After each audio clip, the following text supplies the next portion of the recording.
Well, our speaker today is very well known to most of us. He's visited Dorset Humanists many times. In the past, he helped us to celebrate our 20th anniversary, which was 5 years ago. We're now in our 25th anniversary year. And Jonathan, on our 20th anniversary, gave us a performance of secular poetry. And the book is here, actually. And Jonathan has written numerous books, lots of them here to purchase. Good afternoon. Many of them completely demolish the claims of Christianity, or certainly the claims of Christian apologists, those people who are always trying to persuade millions of people of the claims of Christianity. So his latest tour de force is called The Resurrection, A Critical Examination, and Jonathan is here to tell us all about it. So please give him a very warm welcome.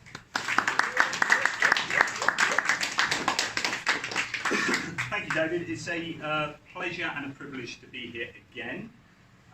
Just a few caveats to begin with. This is the first face-to-face talk I've given since I had stem cell therapy for primary progressive multiple sclerosis in Russia, and I had my immune system control deleted and rebooted. What that means is I'm pretty stable at the moment, but my short-term memory and focus is sometimes a bit wayward. So if I suddenly lose where I am, or forget what I'm supposed to be talking about, just prod me, or certainly forgive me. I mean, it's all about atonement, isn't it? So forgive my sins. So I will do my very best. Also, there is so much to pack into this talk. I couldn't get this down to I've got it down to an hour, and I know an hour's a bit long, so I am going to rattle on. Please interrupt and ask questions, and if it gets a bit warm, I can cut it short, and we can leave the end bit to the Q&A, whatever.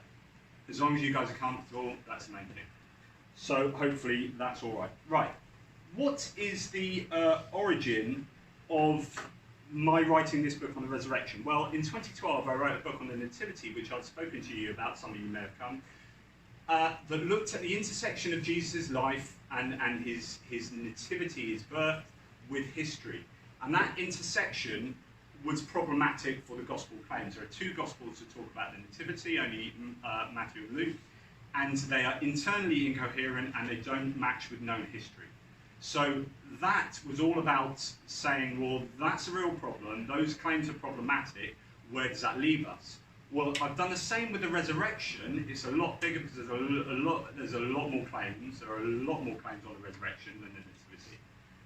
And what that does as well is show the resurrection to be historically problematic and internally inconsistent and incoherent, as well as philosophically and theologically problematic. Now, what that means is you've got the only two parts of Jesus' life and ministry that intersect with known history. If they are problematic, what does it say about the whole middle part of his ministry when he's doing the wedding at Cana? Like, who was at that wedding? How do we know? How can we know that the claims are true? And of course, if the only two times the intersection with history is found to be problematic, then you are not really justified in believing all the middle stuff. I'm now presently writing the third book in a trilogy on the Exodus. So excuse me if I've forgotten a lot of the resurrection stuff, because as one thing goes in, something falls out. And I'm in the world of the Exodus and the Pentateuch, the Torah, the first 5 books of the Bible. It's fascinating, historically really problematic.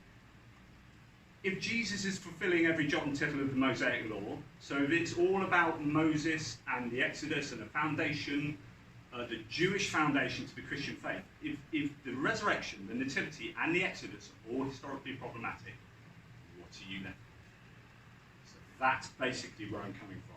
So let's now look at the importance of the resurrection itself.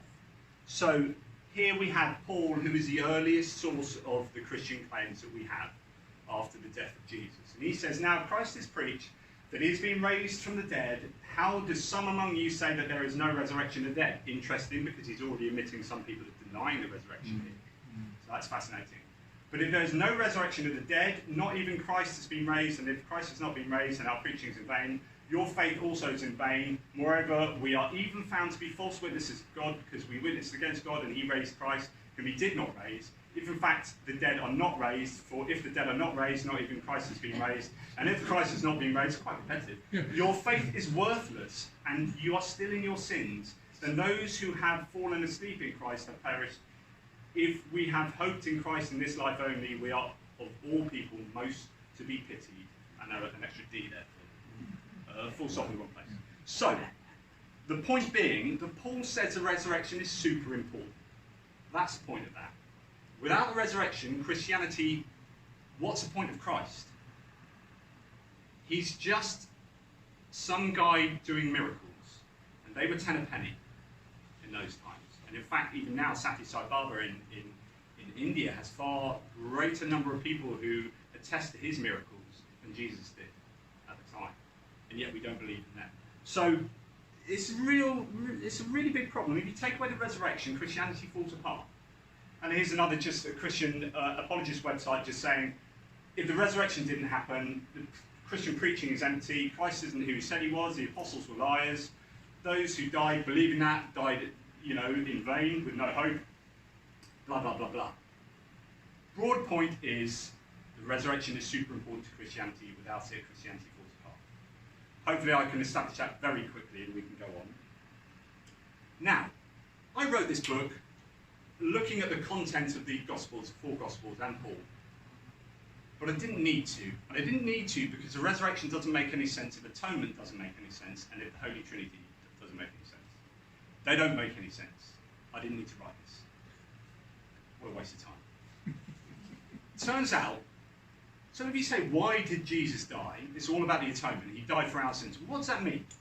The reason it doesn't make sense is if you're God and you design and create all of humanity, and humanity happens to be imperfect so that they sin, which you designed and created, knowing that that would happen, and then you punish humanity with hell, for example, if you believe in that, then that's incoherent. Or if you reward them, that's incoherent because you designed it in and you knew about it anyway. You designed it, created it. And then, if you are then demanding payment back to you for the imperfection of that which you have created, it's really bizarre. So here's an analogy. If I create a car, I design and create a car, and I know it's going to fail and kill people by crashing on the road, and I sell it to Phil. Phil takes that car, he says, thank you very much, buys it. 2 months later, I go back to Phil and say, you know that car that you've got, that I designed and created, I want you to pay me for the imperfections. It's up to you now to rebalance the books. I need to balance the books. Hand it over, Phil. Hand it over, Phil. I'll see you later. I'll get my bank details. In other words, atonement doesn't make any sense. So then, if you're talking about, well, did the resurrection happen? Let's look at the Gospels. You say, hang on, the resurrection is about atonement. It doesn't make sense. So it doesn't matter about the resurrection because all of it is kind of nonsense. Now, Christians disagree on the theory of atonement. You can speak to 10 Christians, get 10 different theories of the atonement. That's the reason Jesus existed. And they can't agree on that. The other thing is the Holy Trinity. God the Father, God the Son, God the Holy Spirit. Same but different. No one really knows how that works, so much so that the prevailing theory nowadays is something called Mysterianism, which is, it's a mystery. I don't know how it works, I just have faith that it works. Okay. But if those two things don't really work, Jesus as a divine being resurrecting doesn't work. The resurrection just doesn't work. We have a problem. But let's park those two massive issues. We can talk about them later if you want. And let's go into the details. So my aims will be that the claims of the resurrection are incredible. They are incredible claims, and they require really good quality evidence. The Gospels and Paul are not good quality evidence. They are not reliable. And if this is the case, what is a better explanation for what took place to explain the data? That makes sense. And the thing to remember through every slide and everything I say is it's theology, not history. The Gospel writers and Paul were not writing history. They were not historians. They were evangelizers with a clear purpose. They were writing theology, not history. So, what happens? In case you have forgotten your Bible, and I wouldn't blame you, let's quickly run through what happened, bearing in mind that some of these things only happen in one gospel, or two gospels, or three gospels. Certainly not all of them, or if they do happen in all of them, the details are slightly different. So we have huge amounts of problems. Okay, let's run through it quickly. Jesus was God in human form. He went to Jerusalem, had the Last Supper with his disciples before going out to the Garden of Gethsemane and praying to himself. He was betrayed and arrested for the blasphemy of claiming to be divine. After being arrested, Jesus was condemned by religious leaders. He went on trial before Pilate. He was then sent to Herod and then returned to Pilate, where he was sentenced to death. He was led away to Calvary. He was crucified, and whilst on the cross, the soldiers cast lots for his clothes. He'd just been scourged, covered in blood, yet somehow they wanted his clothes. Whilst on the cross, he was mocked and insulted, and another criminal on the cross rebuked him. Then we have further details. Jesus spoke to Mary and John from the cross. There was an earthquake, tombs were opened, and dead saints paraded around Jerusalem. There were literally zombies parading around Jerusalem, and Matthew says that everybody saw them. We have no evidence of this. We have no evidence of the earthquake, the zombies. The veil in the temple was torn. So the Jewish temple in Jerusalem, the most sacred place, had a big piece of material, very thick material, that was rent in two. No evidence for that anywhere else, but apparently it happened. Then there was darkness for 3 hours. Soldiers pierced his side, hastened his death. The death and suffering of Jesus somehow contributed to a greater good and atoned somehow for all of humanity's sins that God needed for some reason to have the books balanced, or some other similar theory that Christians themselves don't agree on. Jesus' body was taken and buried by a Sanhedrin member, a Jewish council member called Joseph of Arimathea. Pilate granted permission for guards to be placed at his tomb. And then, 3 days later, depending on which gospel you read, very famous biblical exegete, a scholar called Bar Ehrman, always says, it depends which gospel you read. So did this happen? It depends which gospel you read. And it really does. What I would advise, if you're ever going to go and read the New Testament, don't read the gospels one after the other. You will not see that they don't cohere and they don't match each other very well. You need to place the gospels next to each other and read them verse by verse. What does this one say? This one, this one, this one? Right, let's go on to the next. When you read them side by side, you can see that they are far more problematic than if you read them one after the other. So, what is then claimed? Some people argue as to who exactly and when go to the tomb. There are either no angels, one angel or two angels, and there is a stone that is rolled away. Jesus is resurrected, that is, as a fully fledged human being, he comes back to life. He goes around appearing to many people in the local area and is resurrected as a resurrected human, so he even walks through walls. People don't recognise him, and then do, but they don't recognise him by looking at him, they recognise when he breaks bread with them. It's all very theological. And over a 40-day period, it depends. One gospel says it's in Jerusalem, another in Galilee. That the disciples had to go and meet him. So there are contradictions still. And he appeared, including to many people, including to 500 all at once. No evidence of that, but we'll come on to this. And then he ascends into heaven by rising into the clouds, and the angels tell people to stop staring at the sky as if that's an amazing thing. So, how do we know this happened? We have Paul. As I mentioned, Paul is our earliest source. He's the earliest source on Jesus, so he should be technically the most reliable. Is he? Well, this is what Paul tells us of the resurrection.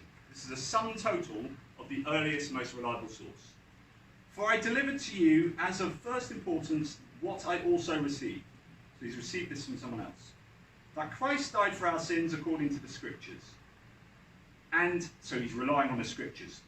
And he was buried, and he was raised on the third day according to the Scriptures. And that he appeared to Cephas, then to the 12. After that he appeared to more than 500 brethren at one time, most of whom remain until now, but some have fallen asleep. Then he appeared to James, then all the apostles, and last of all, as to one untimely born, he appeared to me also. That appearance to him was a vision on the road to Damascus. Jesus had long ascended. So he's mixing up visions with appearances of Jesus. This excerpt is important and shows that Paul's main source was a personal revelation, not the most trustworthy of attestations. He doesn't mention evidence, refer to an empty tomb, talk of the testimony of doubting Thomas, for example, and didn't talk to any supposed eyewitnesses, or at least not that we can tell clearly. For the first 3 years, he certainly didn't, because he wasn't even a Christian for the first 3 years. He was persecuting them. And he's referring to nebulously to scriptures and personal subjective revelation. And that's all he presents as evidence. That's it. So, he says nothing about the empty tomb, which is really the cornerstone of the belief in the resurrection. That these disciples went to a tomb, it was empty, because Jesus' body had disappeared. He had had a bodily resurrection.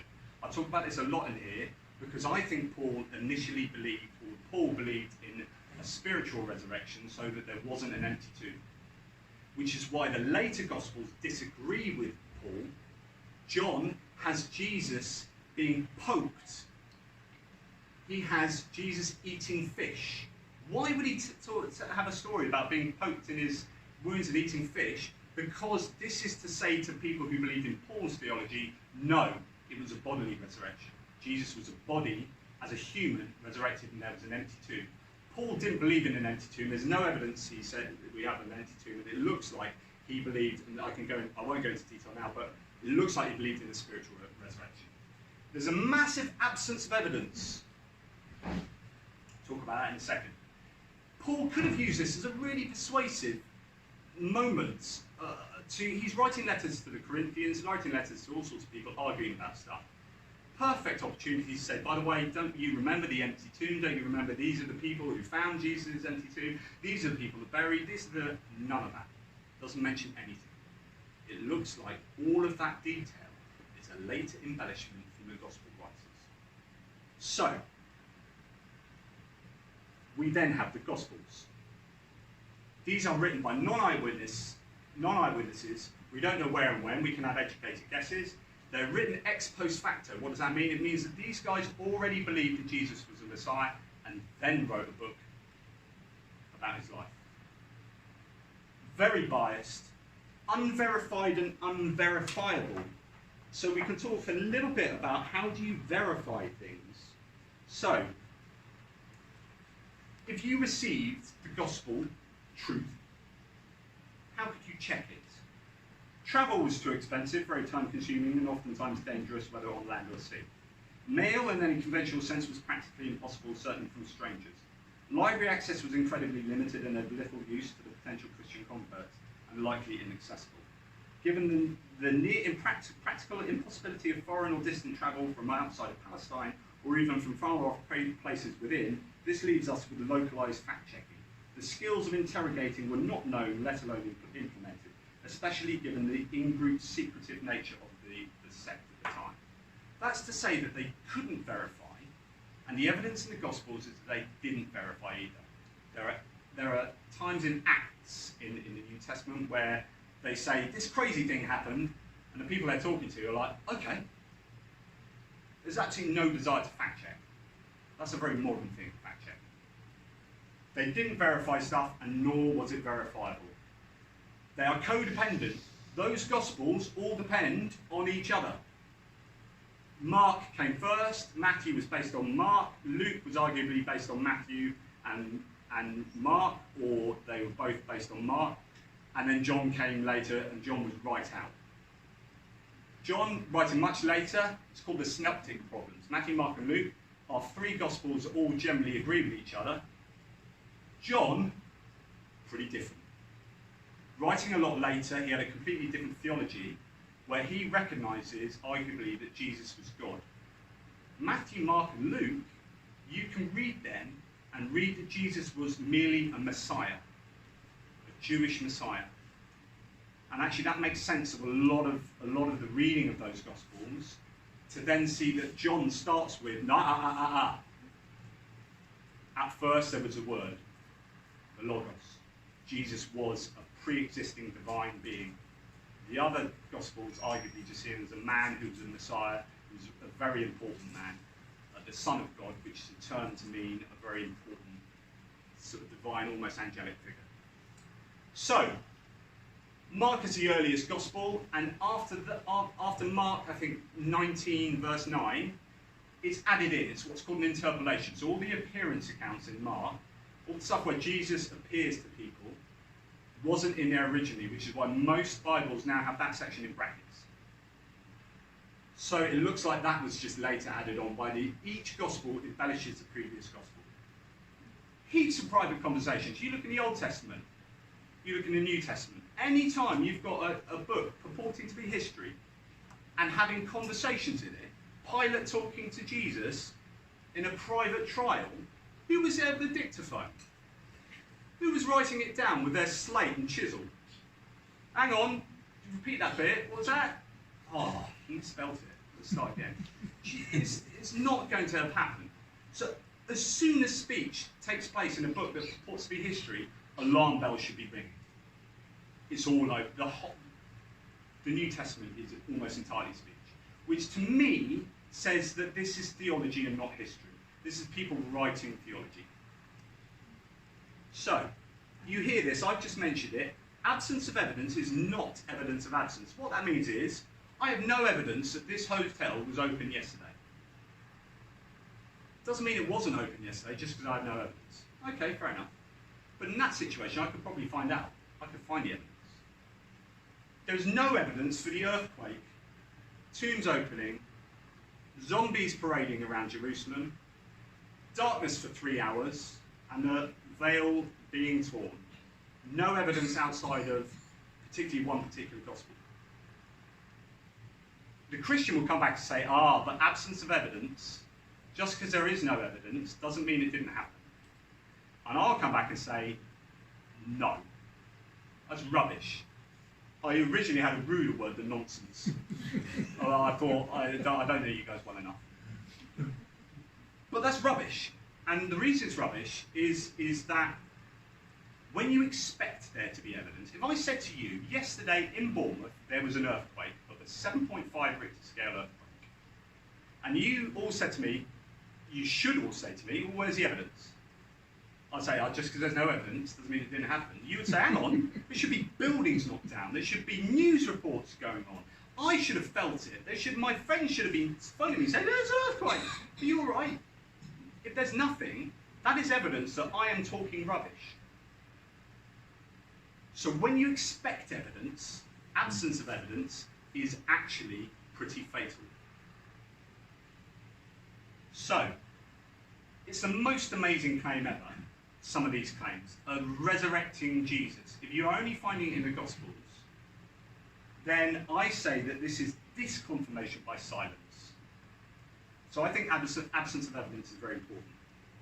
Next thing I'll say is, how do we know things? I'm not going to talk to you about Bayes' theorem. It's quite dull. It's about probability, but I will give you an example that should hopefully exemplify it. I see the bush out there moving right now. I can only see a roof.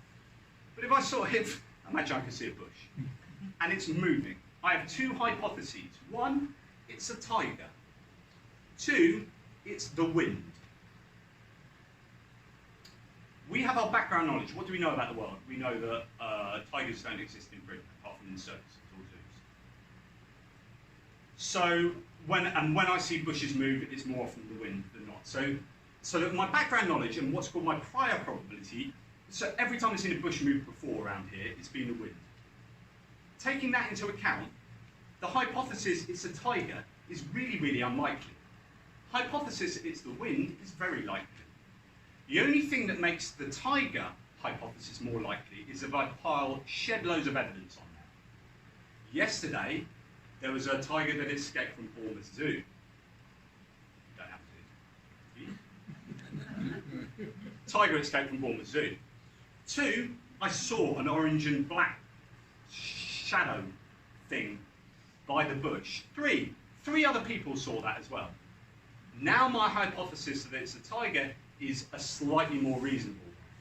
When I pile on loads of evidence, my prior probability of something being very, very unlikely, suddenly it's more rational to believe that. Another way to explain this. I have a dog. There you go. Whoop-de-doo. All of you are going, okay, brilliant, what's the next thing you're going to say? In other words, you believe that without me having to give you evidence. You take that on my verbal testimony. I'm telling you I've got a dog, job done, thanks. But if I say, in the book I go through like 6 different levels, but I'm going straight to level 6 here. I've got a dog, he lives in a bath, and he's got a pet fire-breathing dragon on his shoulder, and he's got a skunk who's dancing with a live unicorn. And every Tuesday they fly to the moon and back singing Rule Britannia. Right. That claim, the prior probability of that being true is exceptionally low. So in order for that to be, for you guys to rationally believe that, you need a shed load of evidence.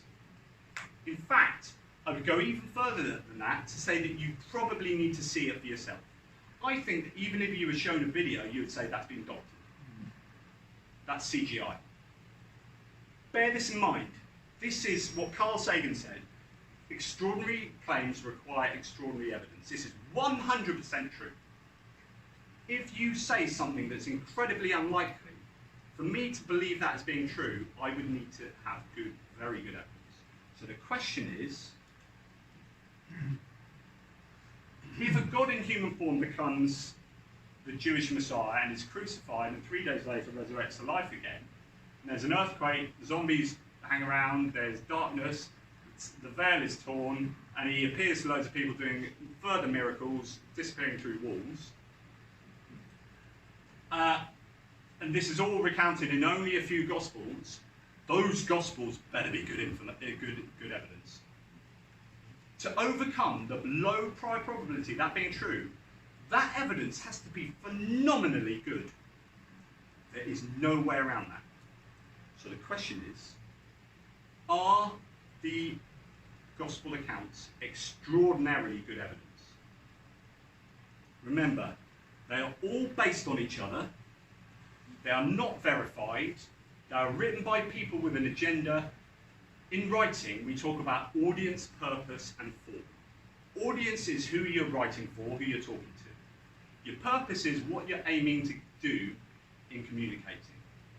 And that defines how you do your writing and what content you put in there. That's how to write. For the Gospel writers, audience. Broadly, let's take Matthew. Audience, Jewish people. Purpose, convince them that Jesus is the Messiah. This is a persuasive piece of writing. So the form is, write the Gospel of Matthew, where I am going to be pulling on Old Testament stories and Jewish customs that you will go, tick, tick, tick, tick, tick, brilliant, I'm now a Christian. I now believe that Jesus is the Messiah. Thank you very much. And he's done his job. These guys were not historians. And the evidence should be excellent. Are they the best sources? I've talked about all of that. I've talked about the verifiability. They're all codependent. No one names their sources. We know from historians at the time, Thucydides, Polybius, Arrian, all these ancient historians, they were rubbish. They talked about miraculous stuff, and we go, well, that's not true. We're happy to do that with these histories. Well, they were histories. But they were written with known biases and agendas. Why is it that when Christians come to the gospel, they say, no, every word is true. It's all true. They are using double standards. So they are written in different countries at different times. These are really problematic sources. I'm going to rush on. An analogy here is, you remember David Koresh from the Waco cult? Who remembers? Yeah? So imagine I'm his biggest fan, but it's 40 years later, 20 years time from now. I am converted to David Koreshianism.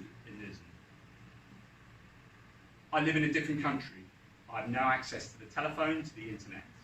I can't check any of the facts that I'm given about David Koresh.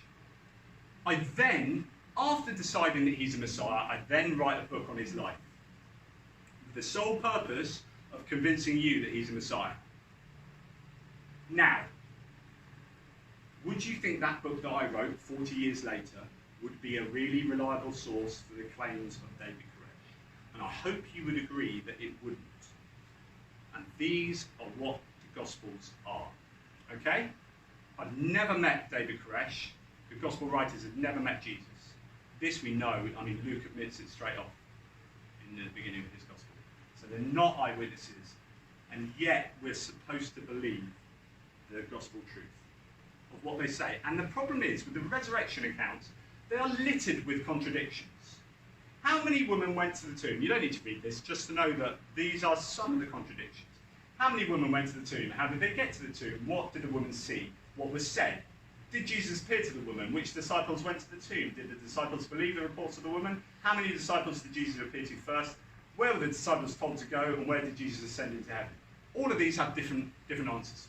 Can I just put in one troublesome Yes. response to that? Is that actually in a courtroom setting, if two witnesses give an identical account, the court will conclude that they've coached each other. And actually, if you're trying to coach a witness, you build in a few intentional differences. Yeah, but that's a really good point. So Dan did you do, Dan did you don't. Because if they were identical, then that defends the Christian thesis. But if they're different, you can also say, but they should be, we'd expect them to be different. So it's like, well, what better? I would say the importance is, so we talk about this with looking at things like the Old Testament, right, the Torah, which is you get the similarities between, say, the Exodus story and Sargon of Akkad, right? And you say, well, let's nick that story from there, right? But there are differences.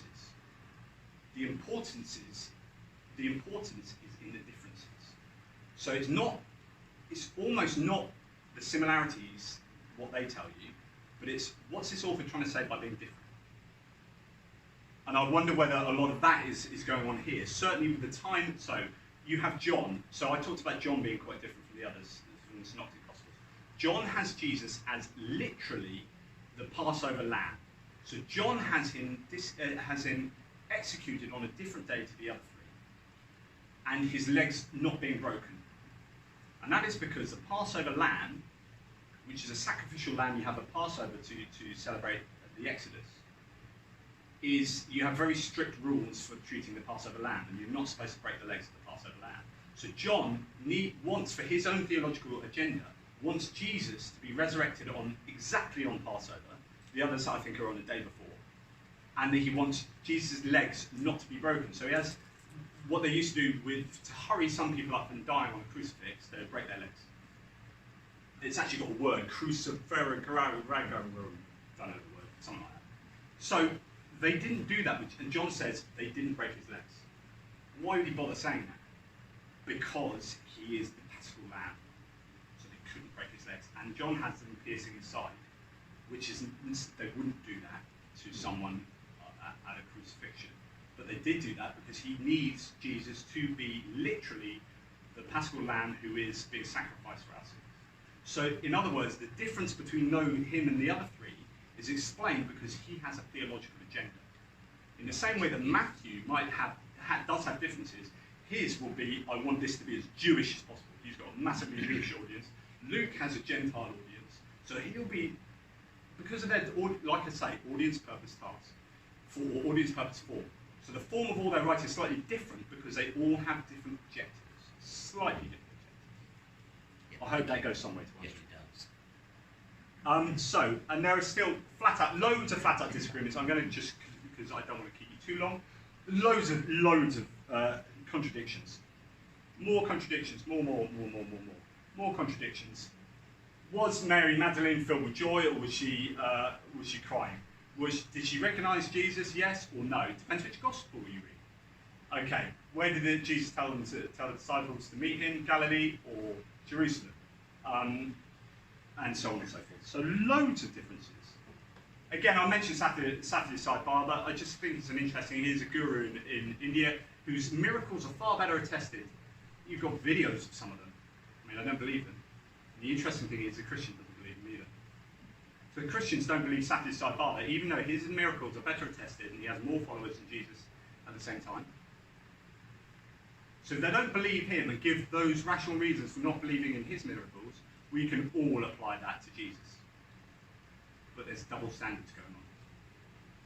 So, Here's, I think, a fascinating point of issue for the truth of the Gospels.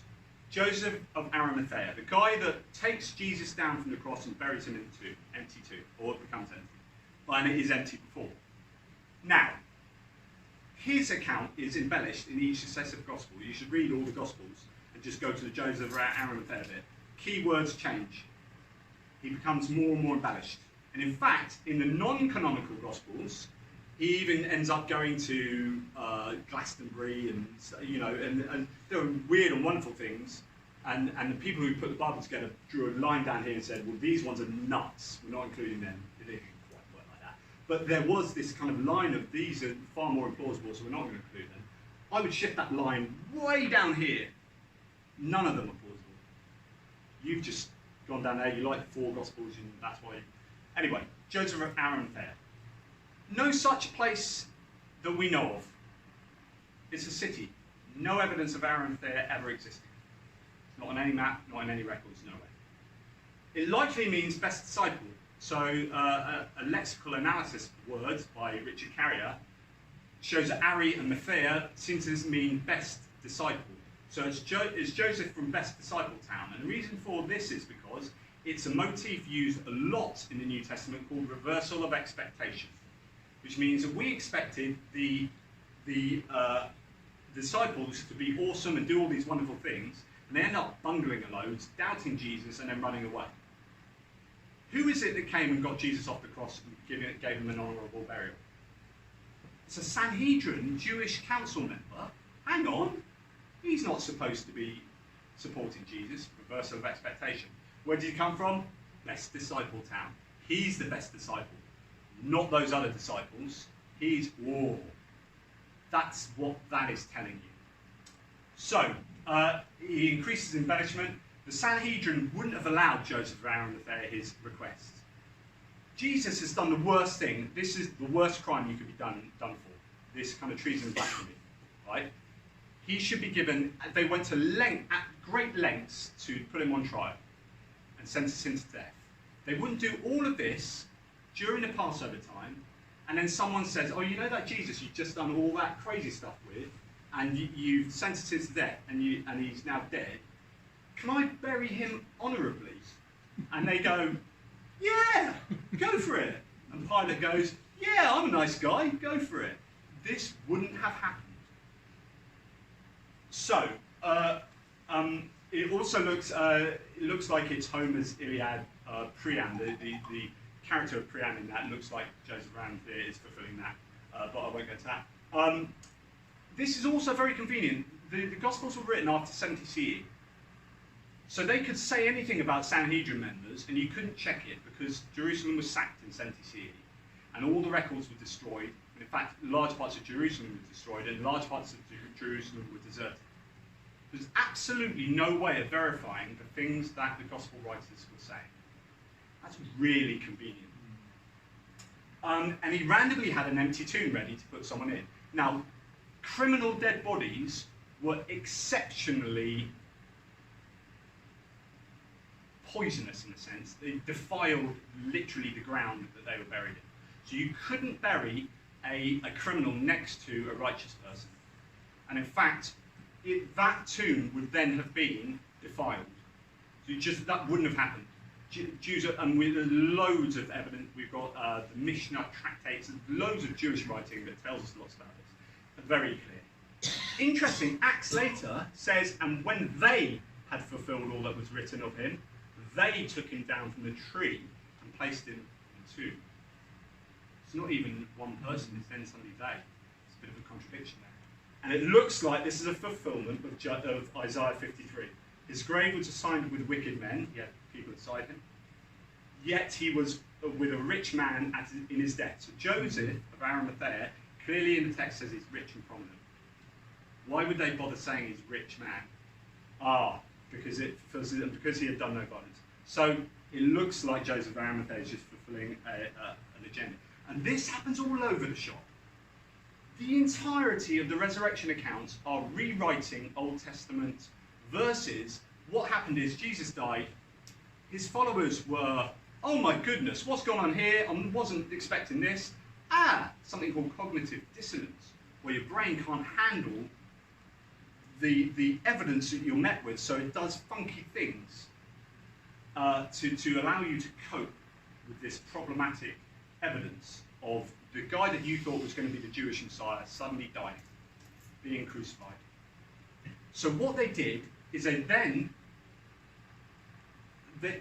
have any of the details of the resurrection narrative and the death narrative.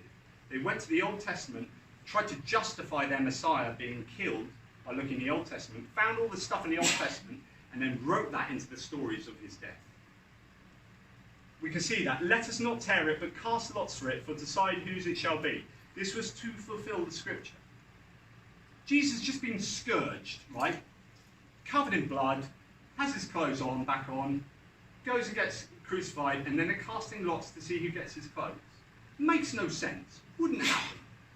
Unless it's to fulfill a bit of scripture. And John here says it happened to fulfill that scripture. He's very open with it.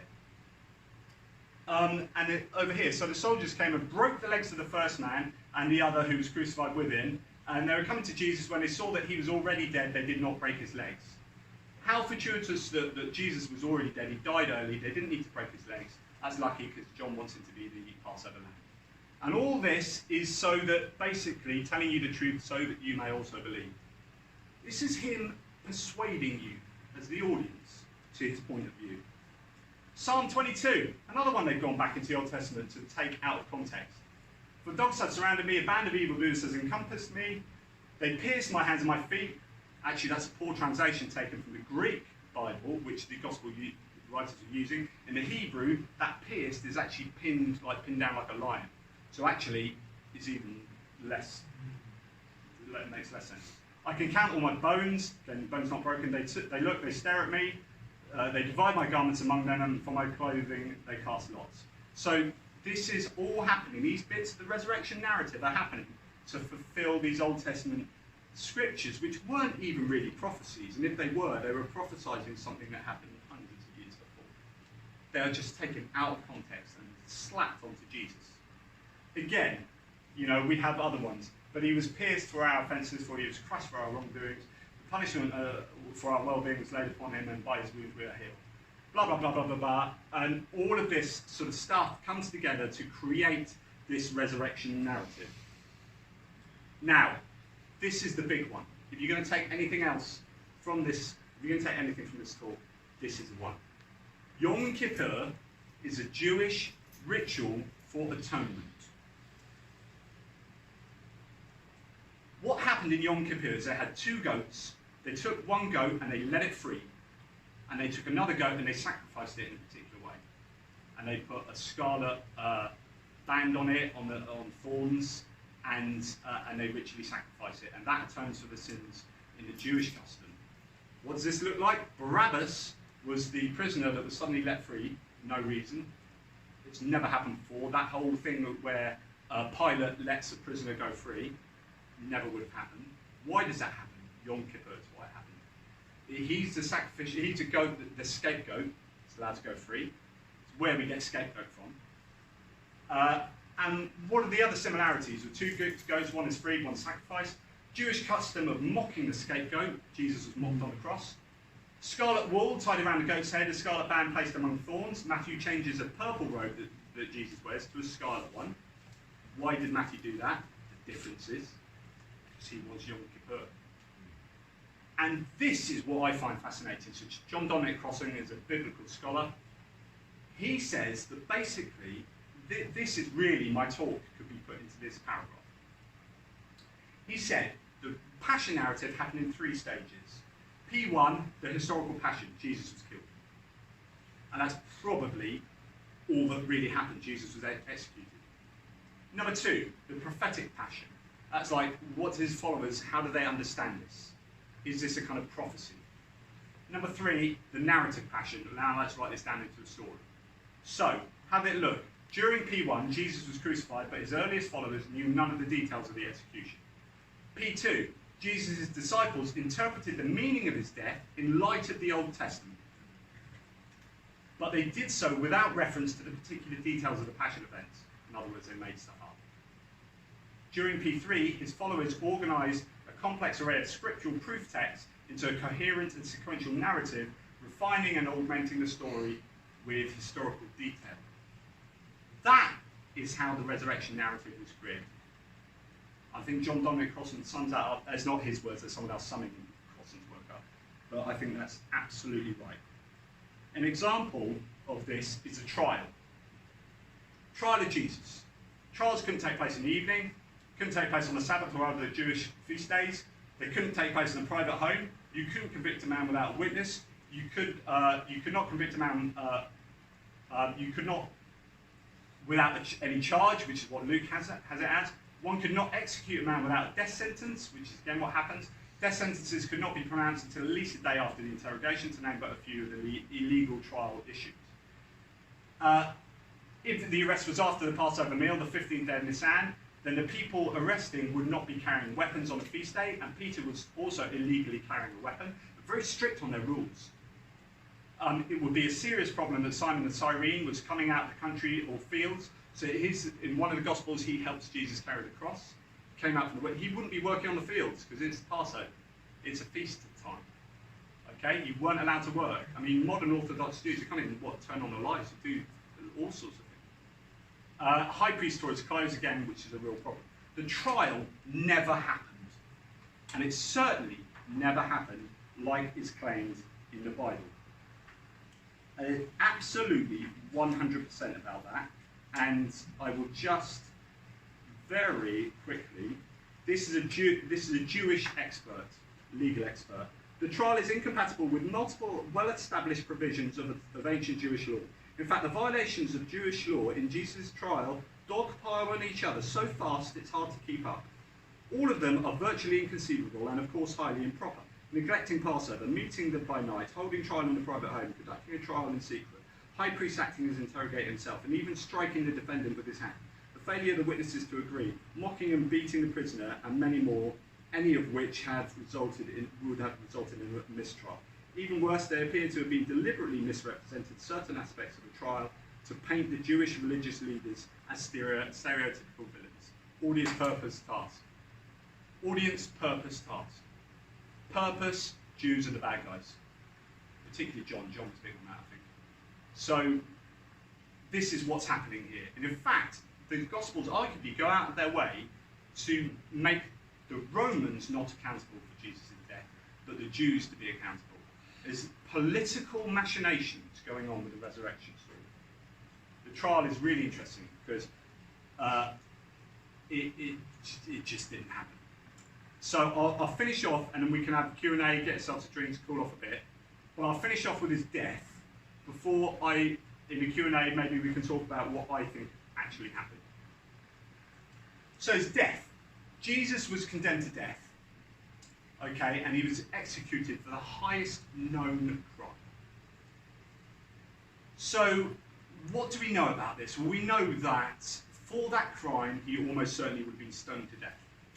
And that's just a fact, or at least it's an incredibly high probability chance that he would have been stoned, from what we know about Jewish custom. After being stoned, he probably would have been hung up on a post as a deterrent, but the death would have come from the stone, which then makes sense of being taken down from the tree, from the post. Some skeptics think he would have been left on the cross to be picked at by wild carrion. John Dominic Crossan actually thinks this, and then buried in a shallow grave. I disagree. I used to think that. But I think the Jewish laws are very, very clear that if a body is dead on a cross, it has to be taken down by sundown. So I think that if he was crucified, and I actually don't think he was, I think he would have been stoned. But if he was crucified, he would have been taken down by someone. Not Joseph of Arimathea, I think he's a mythological construction. But someone would have taken him down and buried him, almost certainly in the criminal graveyard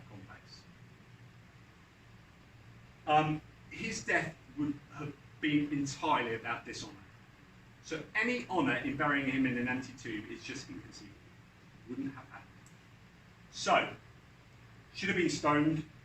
Some people think he would have been buried in a shallow grave because that was normal for criminals. However, Jerusalem's a big city.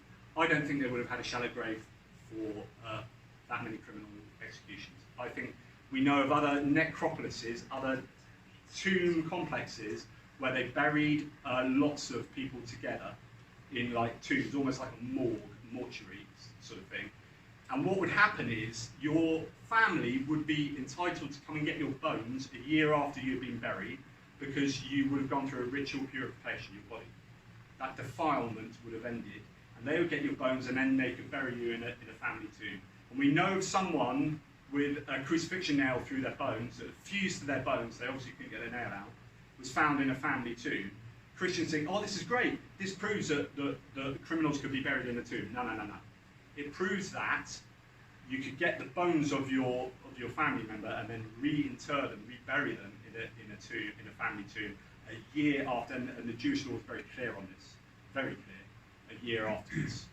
So Jesus had no kinfolk around, so he definitely not been buried in a tomb. There were round stones were not used until after 70 CE. It's just a nice little nugget. Generally, they wouldn't roll the stone away. In fact, you wouldn't have been able to really move it very easily. Especially, and I don't want to be sexist, but the women that go to the tomb to re-embalm the body that's already been embalmed, they wouldn't have been able to move that stone. Almost certainly. Not. Depending on which gospel you read, it is one or two women certainly would have had a problem. The tomb was not venerated. If God had died in human form, and you knew where God was buried, sure as heck you would get strings of Christian visitors going there now like this, because you get that now. They now say they found the tomb. Constantine's mother, Helena, Emperor Constantine, found the empty tomb of Jesus. Didn't, it's just some other tomb. But it's now a site of veneration. Why wasn't this one? You could argue Jerusalem was destroyed. That's the best argument to defend that. So, essentially, before I talk about, in fact, this is going to be the very last thing I say. If you've got time for one more nugget, I'll give you one quick nugget. Matthew has this one story. He's the only guy that has it. It's the guards at the tomb. None of the other Gospels have this. He has two guards at the tomb because the chief priests were worried that the disciples could steal the body. So they could fake the resurrection. So they go to Pilate and say, can we have permission to have two guards at the tomb? Pilate says yes. Jesus then rises and the guards witness him resurrecting. Now remember, that's going to be the most amazing thing you will ever have seen.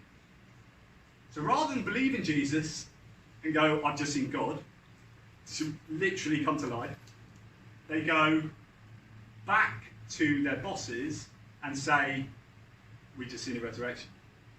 The priests then bribe them, here's a couple of shekels, keep quiet about it, don't tell anyone, and they go away. And it's all very convenient. And Matthew claims to this day that Jews report that the body was stolen. Now, this is the true part. Jews would have done this. Jews definitely would have said, it's natural. The Christians would be going, come and believe in our religion, Jesus resurrected. And they'll be like, how do you know?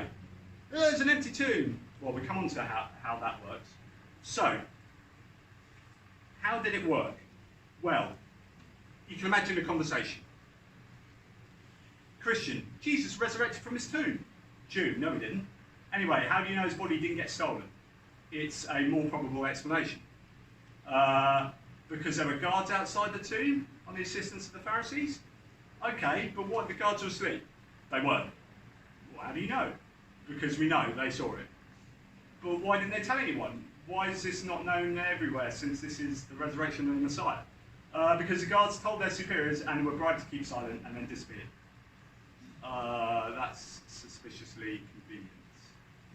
And actually, the guards at the tomb is quite a problematic story. Generally, Matthew, most critical scholars, or all critical scholars go, that didn't happen.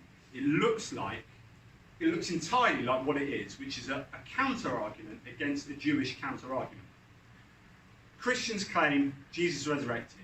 Jews said, no, he didn't, his body was stolen. That's much more likely. Christians said, rubbish, there were guards at the tomb. Now, that's all fair enough, and I think that's an interesting. To me, that's not debatable. What makes that particularly interesting is that Matthew wrote in about 85 CE. Mark arguably wrote sometime in the 70s. You have 1 to 2 decades where that story of the guards didn't exist. It's not in Mark. What this looks like is Mark was the first person to come up with the story of the empty tomb. It took a decade for Jews to go, and it took Matthew to write the counter-argument to that. What this looks like, again, is that Paul didn't have an empty tomb thesis. The first time we hear about the empty tomb came from Mark. Then we had a gap to Matthew, and Matthew is dealing with the counter-arguments that Jews had to the original story of Mark. Absolutely, that's what happened, in my opinion. So that gap tells me an awful lot about the genesis of the resurrection narratives and stories. There are the problems with that. I mean, we know there's an early Christian called Justin who had an argument with a Jew called Tryphon. We know from Justin's work that they did believe that the body was stolen. And I would say now, to you right now, it's a far more plausible explanation of the data than believing the Christian story. But we can talk about that during the Q&A, which is what I think happened, and what are the naturalistic explanations for the data. Does that make sense? Do any of you have any question? Well, do you all want to get a drink and chill out and get some air? Yeah. Thank you for indulging me in what was actually a bit of a rat-a-tat. I don't normally do that. I normally invite questions, but there's just so much, and I've cut out about 80% of that. And that was tough, because there's some good stuff. Just before the questions, I know I've just spoken at you for an hour, and I'm just going to continue to do that for a few more minutes. So the question is, right, okay, so I don't believe that, but is it still the most probable explanation of the data of the gospel claims? So we have competing, what are the competing alternative hypotheses that hopefully have more rational justification? Well, I'm going to see if my legs work. I'm going to sit around here. Well, I would first of all say that almost anything is more probable. And this is some Christians don't like that because it says, well, you can say anything and you think it's almost more probable. You're starting off by saying the supernatural just can't happen. I'm not, actually. I'm happy to say it can happen. It just needs really good evidence. And what I'm saying is this isn't really good evidence. Anything's almost more probable than a God-man spirit sacrificing himself to himself to pay for sins that he knew would happen, designed into a system, and would have had no coherent need of being balanced, so that he could sit on his own right hand in the heaven for eternity. That's me being a bit facetious, but and some of that is like metaphorical. But you know, we have a Messiah figure. He died. His followers had cognitive dissonance. So cognitive dissonance came from Leo Festinger back in the 60s, I think it was. He was a psychologist who infiltrated a UFO cult, right? And they had this rapture day. And they were all supposed to park in their cars in a car park on a particular night. And that night, the aliens were going to zap up those cars in that car park, and everyone else on Earth was going to die. So he and 2 other psychoanalysts infiltrated the cult, and they sat in their cars, and nothing happened. And you'd think, I would think, well, that's a load of bollocks. Like, that UFO cult is rubbish. Excuse my French. And I would go away and say, well, I'm not going to believe that anymore. But because the human mind doesn't work like that, we have this thing called cognitive dissonance, which is, if I have a core belief, and I have evidence against that belief, our brains can't handle that. That needs to happen, or that needs to happen, or that needs to happen. So young Earth creationists will say, fossil record, devil put it there. Okay, well, they can exist there. Fair enough, that's how you do that. You know, with the UFO cult, what happened is they went away, a couple of them left the cult, almost all of them stayed, And they got even more fervent. And they said, we got the date wrong. We just got the date wrong.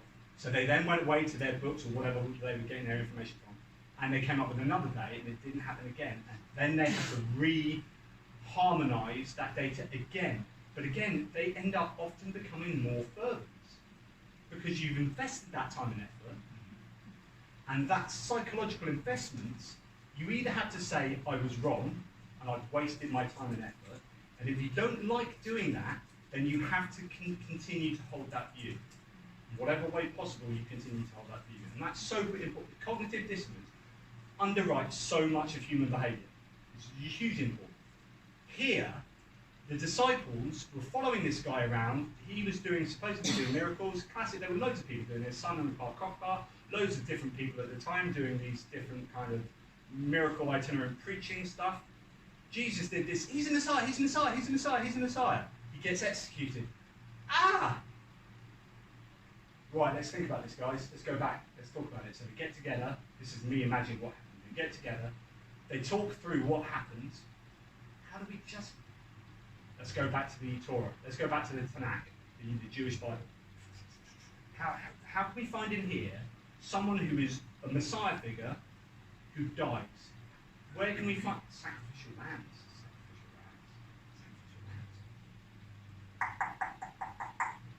Then they find all the stuff that supports that, and then the narratives that get written down as your gospel accounts of the resurrection are taking into account the Old Testament verses taken out of context, a bit from there, a bit from there, a bit. I can read Sherlock Holmes and predict my life. Like if I take a sentence from there and a sentence from there, a sentence from there, I could probably make the words Jonathan Pierce if I took the letters from there. You know. So they're taking certain parts of the Old Testament, they're applying it to Jesus and rewriting it. So, I think that's what happened.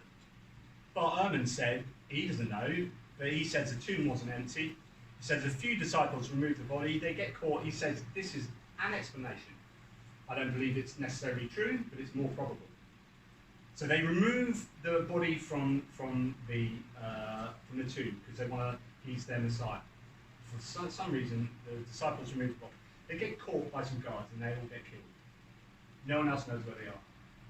The tomb's now empty. There you go, empty tomb. And from there you get hallucinations. We know that 13% of people hallucinate stuff about dead people. That's 13% of you. When you start going back and looking at more suspicious, more supernatural cultures, it goes up to about 50%.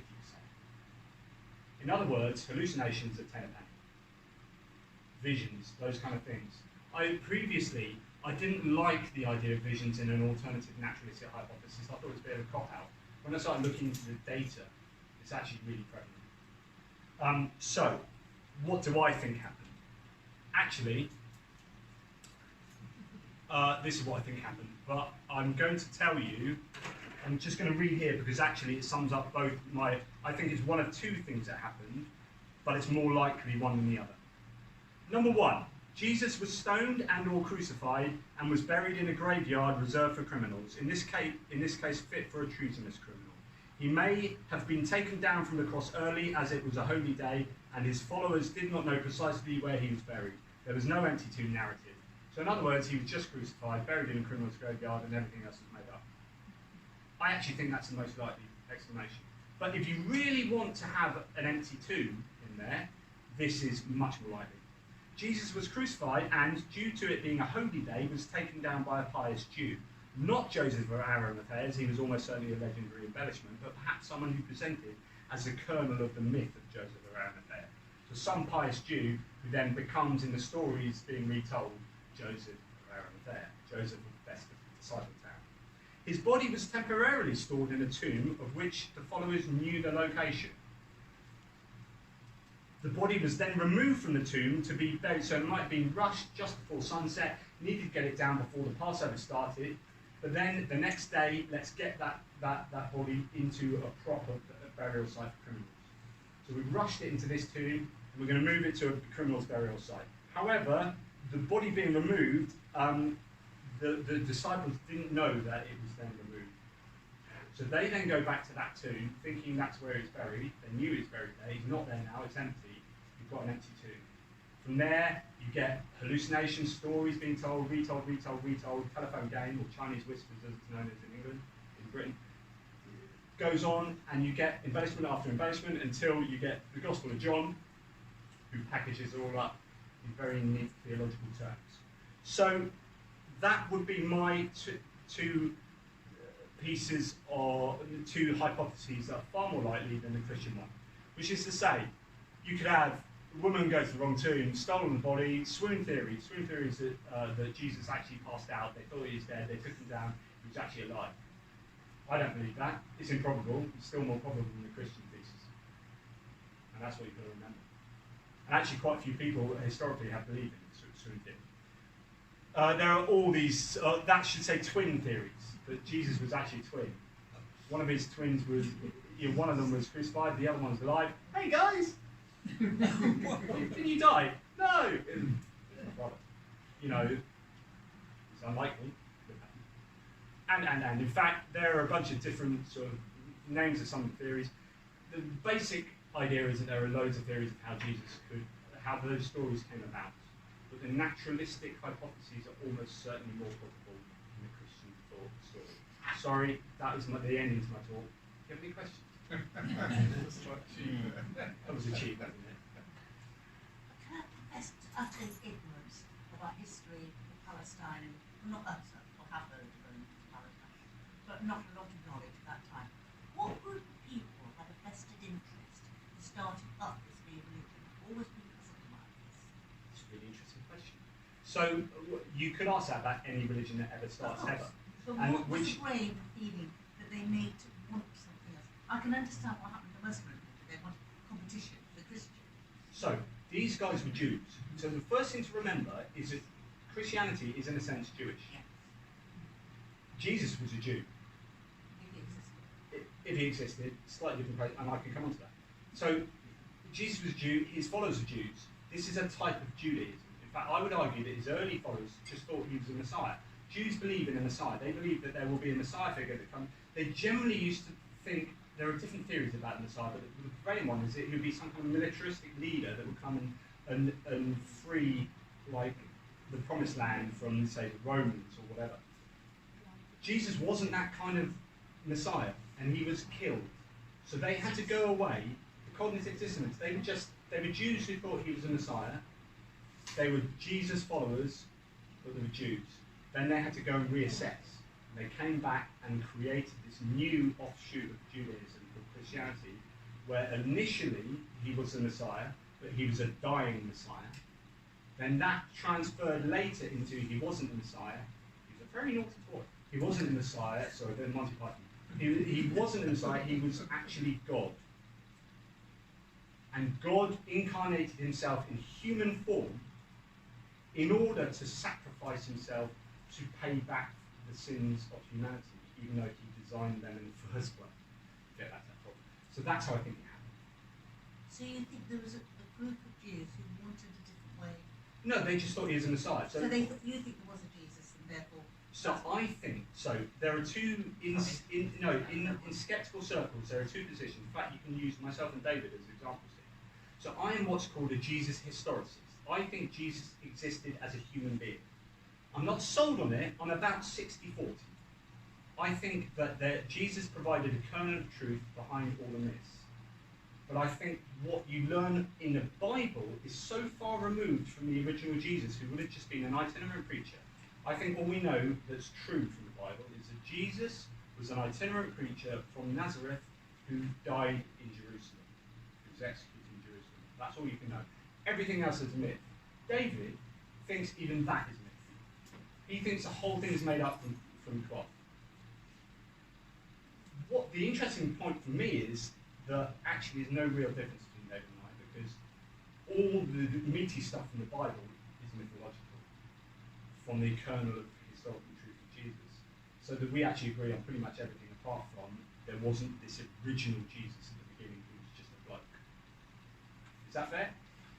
There is one difference in the sense that the way you're putting this, the probable, what happened. If Jesus actually was a guy who died, then you've got the cognitive dissonance. You know, an evangelical Christian is going to say, oh well, you know, if they knew all of this stuff was a lie, how did Christianity get going? You know, so that's a great point. I would disagree that they thought it was a lie. They're rationalising. They still believe he's a Messiah, but they're rationalising. But he's a different Messiah now. He's a dying Messiah. So it's not that they suddenly went, Jesus is a lie. Let's make up some stuff. It's like Jesus died and we weren't expecting him to die, but he's still a Messiah. How do we rationalise that the Messiah has been executed? Okay. Yes. Can I say something about the historical background? Yes. The situation at that time, the Romans were in control of the country. There was a lot of unrest amongst the people, but they found that the synagogue held them together. There were other groups that were held together, and therefore, when this itinerant teacher Jesus came on scene, offering them some way of making sense of it, they were all attracted to him. Those particular groups were attracted to him. And it went on from there. Because he was quite revolutionary in some sense. So the overturning the tables in the, if there's a kernel of truth to that, for example, you can imagine this kind of revolutionary teacher kicking out quite a bit of fuss, and things were very political. You had the Pharisees and the Sadducees, and you had all these different people, and the high priest was actually seen as kind of looked down upon by certain sects of people, and it was all very political. So yeah, you can imagine it being fertile ground for the birth of such a movement. Well, you know, people were not very happy with the situation. Therefore, they were looking for situations which would help them to live with that situation. And interestingly, a slight side note that you reminded me, I used to think that Jesus would be left on the cross, like I said before. And then I changed my mind to the fact that he was actually probably taken down. And even though that's against Roman rules, the Romans, all the rest of the Roman Empire would have left people on the cross for like 3 days as a deterrent. Why didn't they do that in this area? Why did they allow the Jews? So actually, there's quite a lot of precedents to say that the Romans allowed the Jews their own religious exceptions to keep them sweet. So they allowed the Jews to follow certain religious rituals and regulations that they wouldn't allow elsewhere in the empire. And there's another example, but it talks about really the politics between the oppressive Roman regime and the Jews and the high priest who may be working with the Roman authorities to get the most out of everything. And you've got politics going on. I mean, it's just politics. And out of which comes a new movement. Now, you talked about other people, like Simon Bar Kokhba, who's another like early Jewish religious leader who didn't become a Jesus figure, but perhaps could have done. So the question is, what is it about Jesus that was successful? What was it about his movement or his cult or his followers that meant his sect was successful? But Simon Bar Kokhba, you were saying, what were they looking for Jesus? Actually, there were other people as well, Simon Bar Kokhba and other leaders and movers and shakers, but they didn't stand the test of time. So there was something about the Jesus movement that succeeded, whether it was logistical and political, or whether it was some kind of content of what Jesus said to people, or his message. Is up. Any other questions? Yes. Yes, I'm still slightly puzzled as to where things change. You were saying obviously there wasn't a resurrection, and that the disciples knew that the tomb had been. I'm saying I don't. The body had been stolen or something. I'm saying I don't know. That actually, I favour that there wasn't a tomb at all. Actually, and I think the whole tomb thing was invented. We don't have it because I know you came in a little bit later, didn't you? I'm sorry. So, no, don't apologise. But at the very beginning, I think that you may have missed a bit. I talked about Paul, who's our earliest source for the Jesus claims, and in the New Testament, doesn't mention the empty tomb at all. So in his letters to the Corinthians and to all the Philippians and blah blah blah, he doesn't mention the empty tomb. He doesn't mention the people who buried blah blah blah. I think that narrative didn't exist and first came along with Mark, who was the first person to mention the empty tomb. So I think that developed as a later way of explaining the whole Jesus messiahship and explaining a resurrection. Now, so therefore, I think Jesus wasn't put in the tomb. He was stoned to death and was buried in a criminal's graveyard. everything came out of that. But if you were to really press me and say, actually, I really think the tomb did exist, I could say, okay, he was buried in a tomb. If you're going to press me on this, yeah, he was buried in the tomb, but because he's a criminal and that would defile the tomb, they'd want to get him out there as soon as possible. So as soon as the festivity of Passover was over, because it was you couldn't go out at night at Passover, right? You weren't literally allowed out of your houses. There's all sorts of very strict rules for Passover, which are broken routinely by the claims in the Gospels. But if someone wanted to take him off the cross and get him buried by sunset, which is a rule, then put him in a tomb, and then say, but we need to get him out there because he's a criminal, he's defiling the tomb, bury him in the criminal's graveyard the next morning, or as soon as we can. Then you could have the Christian followers going, he was buried in that tomb, he's not there now. It's because they'd taken him out and put him somewhere else. But they didn't know that, and they think he's risen. So that could be a really good reason why the idea of resurrection suddenly came about. You've also got to remember that all Jews believed in a general resurrection as well. So as part of the Jewish faith is that all humans will resurrect. So the Christian Jesus resurrecting fits into that mold. Are there any other questions? Or have I exhausted you? Do you think the early Christians were mostly inspired by their hallucinations of a risen Jesus, or their reinterpretation by going back to the Old Testament, or just a combination of? It's impossible to say. I think all those are really interesting questions, and what I suppose the best you can do is look at other examples in human history of people hallucinating and religious hallucinations and all sorts happening. There are loads of. Interestingly, I talk about him quite a bit in the book. There's a guy called Sabbatai Zabi, who was a Jewish Messiah figure. His followers thought he's a Messiah. Basically, he's Jesus without being Jesus, and he existed 100%. And he existed in the 1500s, and he was an apostate to Islam. And it was fascinating because his followers. And there were loads of sights, visions of him and angels of him speaking to Ezekiel and all sorts of stuff, like really similar stuff. His followers then went through cognitive dissonance when he went across to Islam, and it's like, oh wow, you can learn so much about Jesus by looking at Sabbatai Zabi. I advise anyone to look into it, and I think that you can look back in history and find out examples of this happening, and then say, well, what's most likely would have happened to Jesus? But I don't think you can know. But it's all about hypotheses, and hypotheses being probable. And how you do that calculation will depend on the background knowledge, depend on what you're putting into the function of the machine as to what you get out. But I think it's likely that you would have had hallucinations and then a lot of trawling through the Old Testament, combined with storytelling, combined with the politics of a cult, of a sect, people vying for authority. You can see that between Paul and James, isn't it? Or no, Paul and Peter. Thank you. Had arguments about what should happen with Christianity.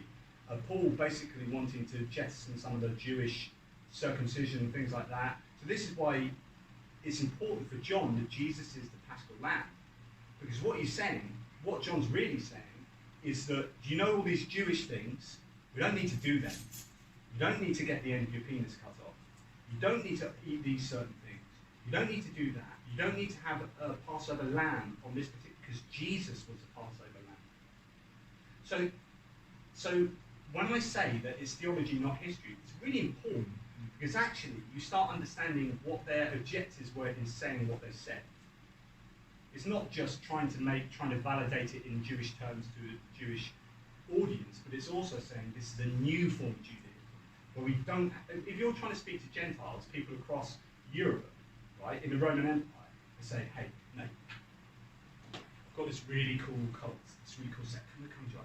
And you're like, oh yeah, it sounds really good. What do I have to do? And I have to say, well, you have to cut the end of your penis off, right? And then you have to do. You're going to go, oh yeah, hang on a second, right?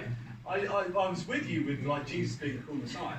But although I'm joking, this is deadly serious, right?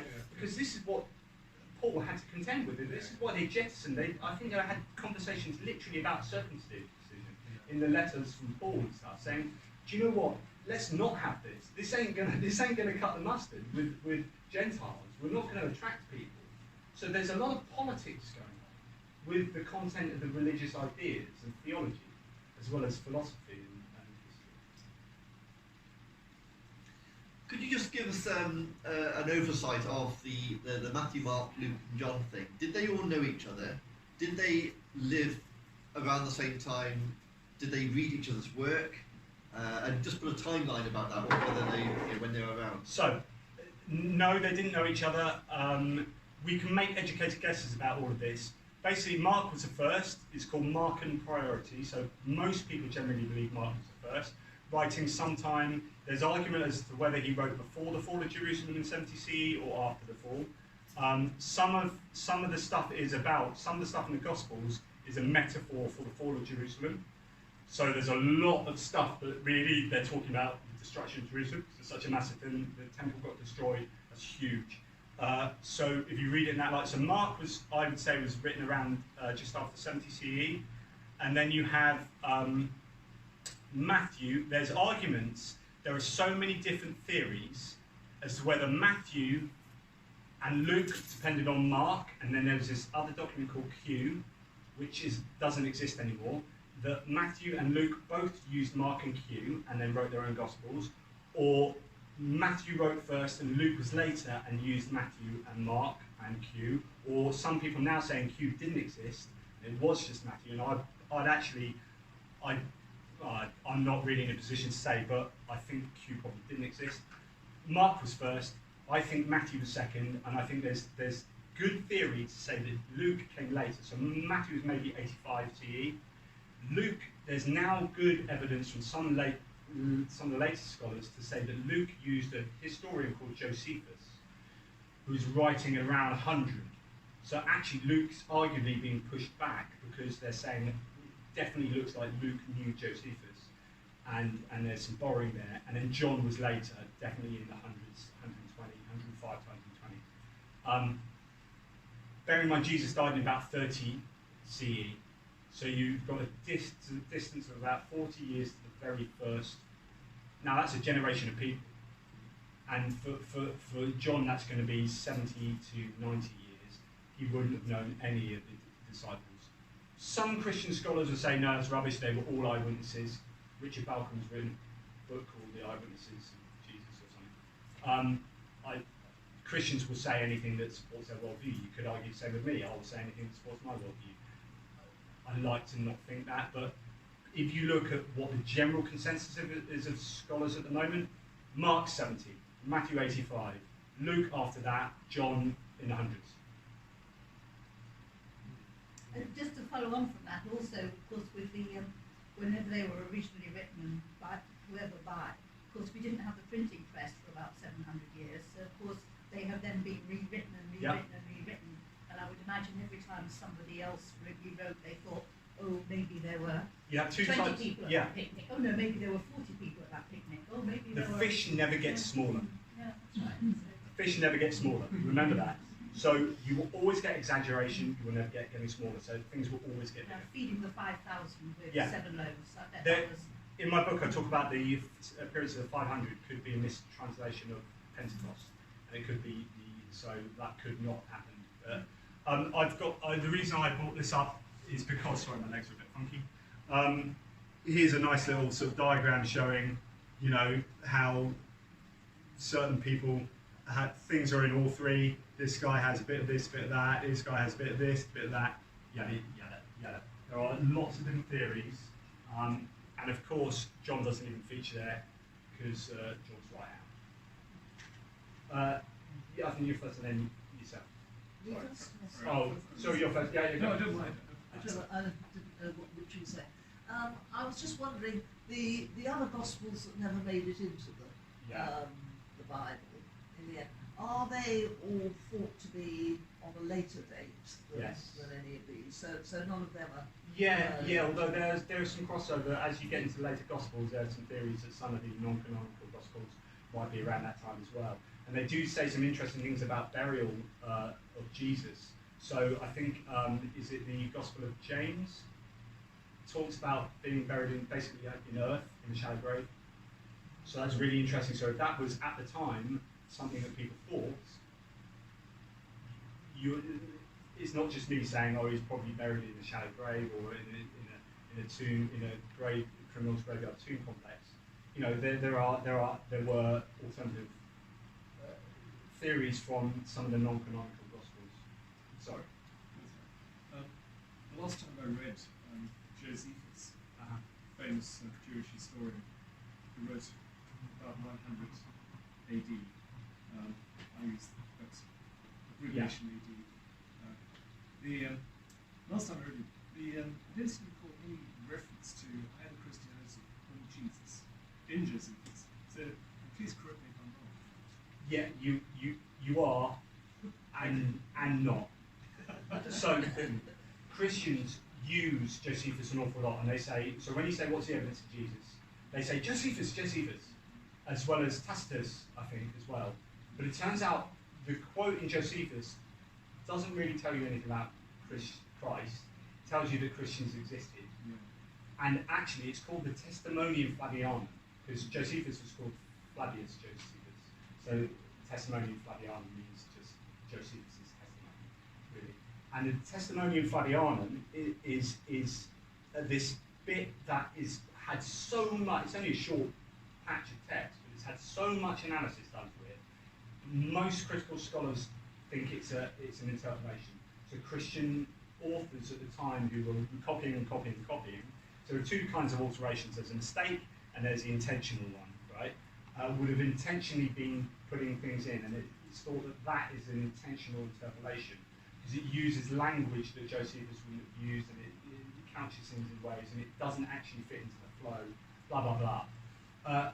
So whether you believe that's an interpolation or not, depends on whether you would say Josephus included. But certainly does include anything of religious or theological content with regard to Jesus. And the same with Tacitus and any other of the early historical sources. The most you can take away from it is basically there were Christians, and arguably there were Christians who were persecuted. Yes, as far as we're aware, and Josephus doesn't mention this, the Christians did not participate, presumably because their numbers were relatively small at that time, 100 AD. They did not actively participate in the Jewish war which Josephus writes about. Josephus wrote about an awful lot of stuff. So he wrote about, in the Jewish war, he wrote the Antiquities, he wrote, in fact I used him quite a lot in my talk on the Nativity, because he's tells us a lot about history in general at that time and who was ruling Judea, and where it says that there was a census in here at the time of Quirinius, and then he said Herod was alive. Matthew said Jesus was born at the time of Herod. Luke says Jesus was born at the time of the Quirinius census. That happened in 6 CE. Herod died in 4 BCE. How's there this 10-year gap? Jesus couldn't have been born at the time of Herod and the census. It's impossible. So Josephus is one, but the point is that Josephus writes about a load of stuff. Some of it, the stuff that he writes about close to him, is quite accurate. So when he starts talking about stuff to do in the Old Testament times, like he does write some history of like Moses and stuff, that's pretty well out. So the further you get away from Josephus, the more kind of reliable. But he's a really interesting source. Oh yeah. Really interesting. We are going to give you a short exam on all of this. Every next school day. Okay. Maybe one more question, and then I think we need to. Two more questions. And short answers. Okay. And then I'll keep really short. Angela. Well, this isn't actually a question, but I'm quite interested in anybody here who used to soar beyond the fringe in the 60s. One of the little scenes in there reminds me of cognitive dissonance. There are 4 young men, and they go and sit on a hill one afternoon, and they believe that the world is going to end that afternoon. So they're just sitting, waiting for the end of the world. Well, we don't know why they believe it or not.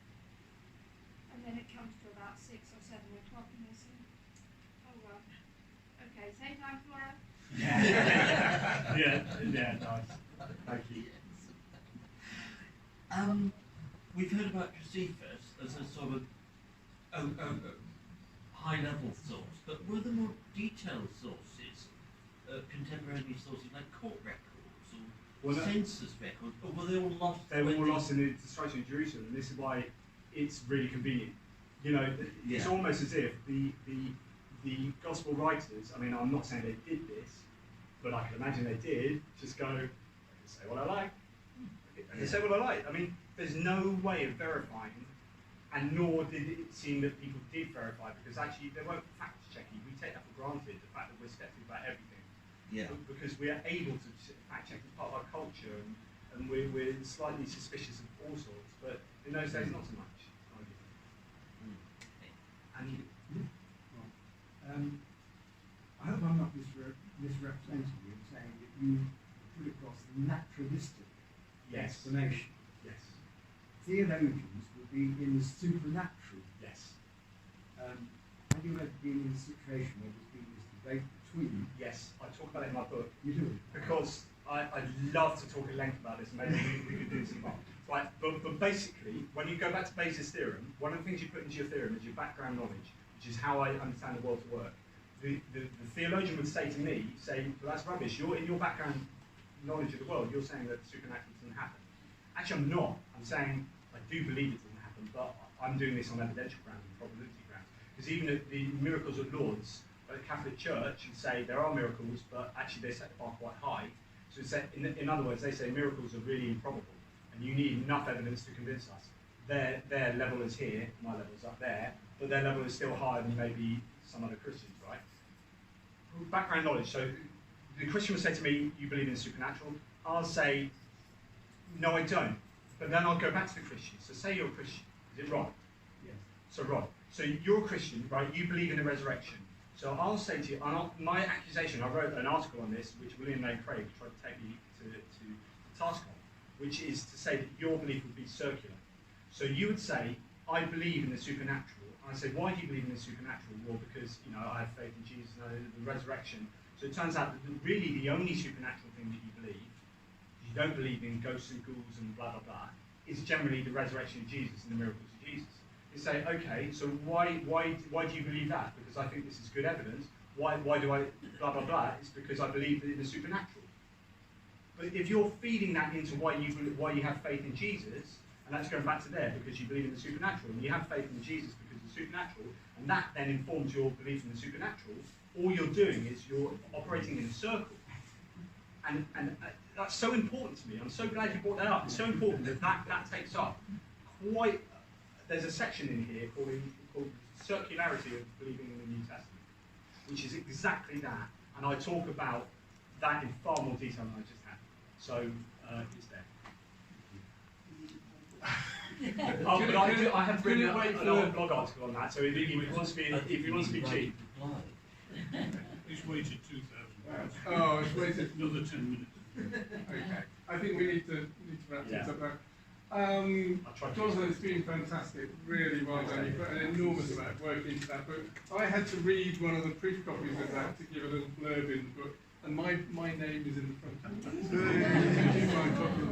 Let's give Jonathan a big round of applause. My MS brain seemed to hold on. Was I coherent? Did that make sense? Yeah. Okay. Jonathan's books are for sale on the table there. Our leaflets, and if you would like to contribute £2 or £3 to the afternoon, there's a bowl on our table there. Do stay if you'd like to, and thanks for coming. See you again soon.